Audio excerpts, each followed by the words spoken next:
بسم اللہ الرحمن الرحیم۔ السلام علیکم۔ زمزم ٹاکس میں خوش آمدید۔ آپ نے پہلی مجھے رولنگ چاہیے جی، اس میں آنریبل ممبر صاحب، اس میں گزارش یہ ہے کہ وہ کہہ رہے ہیں کہ وہاں کمرشلز آ رہے ہیں، کمرشلز نہیں ہیں جناب اسپیکر، تقریر چل رہی ہے تو جناب اسپیکر کوئی کمرشلز نہیں ہے جی، کمرشل کی چیز نہیں ہے، یہی رہا ہے کمرشل نہیں ہے۔ اس کو میسج کراتے ہیں کہ وہ کنٹینیو رکھیں۔ آپ وائنڈ اپ جناب اسپیکر آپ رولنگ دیں، آپ سے مجھے نہیں ہم انسٹرکشنز دے رہے ہیں کہ وہ چلنی چاہیے۔ آپ انسٹرکشن دیں جناب اسپیکر۔ دیکھیں آپ ہمارے یو صاحب، آپ اتنے سینئر ہیں، آپ چیئر کو انسٹرکٹ نہ کریں۔ میں نے یہ آگے پاس آن کر دیا ہے کہ وہ پی ٹی وی کو لائیو چلائیں۔ جناب اسپیکر الحمدللہ چوتھی بار ہے یہاں پہ۔ آپ سن نہیں رہے یا سمجھ نہیں رہے؟ آپ مجھے پہلی دونوں سنیں نا چیزیں پلیز، آپ سنیں۔ ہم نے کہا کہ وہ چلائیں لائیو۔ تھینک یو، شکریہ۔ اور وائنڈ اپ کریں۔ نہیں اسپیکر صاحب، not at all، یہ میرا right. I am sorry speaker صاحب، I didn't expect this. We will give you time. It is my right. Okay, go ahead. You can't do that. No way. جناب speaker, میں یہاں پہ بات کر رہا تھا آپ کے پاس انفورس ڈسپیئرڈ لوگوں کے حوالے سے۔ یہاں پہ ہمارے مختلف پی ٹی آئی کے ممبرز تھے، ان کو انفورس ڈسپیئر کیا گیا، ان کو جیلوں میں رکھا گیا، ان کے کاروبار بند کیے گئے، پولیس ان کے گھروں میں گھستی تھی، توڑ پھوڑ کرتی تھی اور کہتی تھی آپ کو عبرت کا نشانہ بنانا چاہتے ہیں ہم لوگ۔ واضح طور پہ یہ جتنے میرے یہاں پہ شیر اور شیریاں یہاں پہ بیٹھے ہیں، یہ سب کے سب یہ ہمساروں کے ساتھ ہو چکا ہے جناب اسپیکر، اور اس کو ہم لوگ کنڈیم کرتے ہیں۔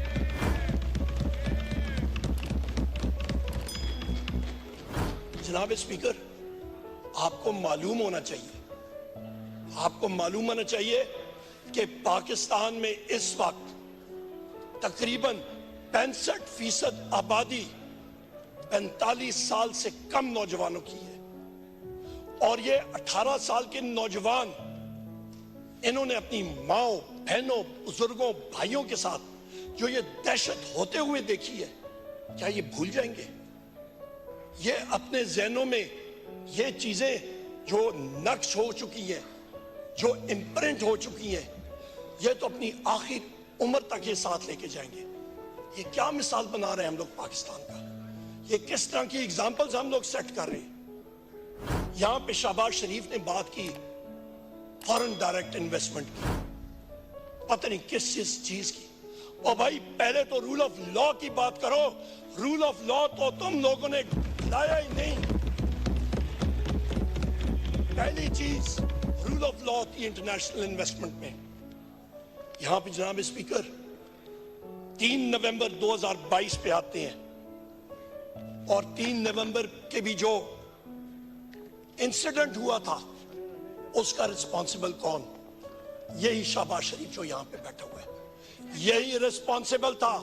3 نومبر 2022 کو کیا ہوا تھا؟ آپ سب کی ذرا یادداشت تازہ کروں۔ یہاں پہ احمد چٹھا صاحب بیٹھے ہوں گے، اٹھے ذرا احمد چٹھا صاحب یہاں پہ بیٹھے ہوں گے۔ یہ میرا بھائی عمران خان صاحب کے ساتھ کھڑا تھا، ان کو گولیاں لگی تھی، میرے لیڈر میرے قائد کو 4 گولیاں لگی تھی جناب اسپیکر، ان پہ قاتلانہ حملہ ہوا تھا، ان کو اللہ تعالیٰ نے بچایا۔ ہمارے باقی ساتھیوں کو لگی تھی، زخمی ہوئے، ایک شخص ہمارا شہید ہو گیا۔ یہ تو معجزہ ہوا۔ میں بالکل کنٹینر کے پیچھے میری گاڑی ادھر ہی میں پہنچا تھا، فائرنگ کی آواز سنی۔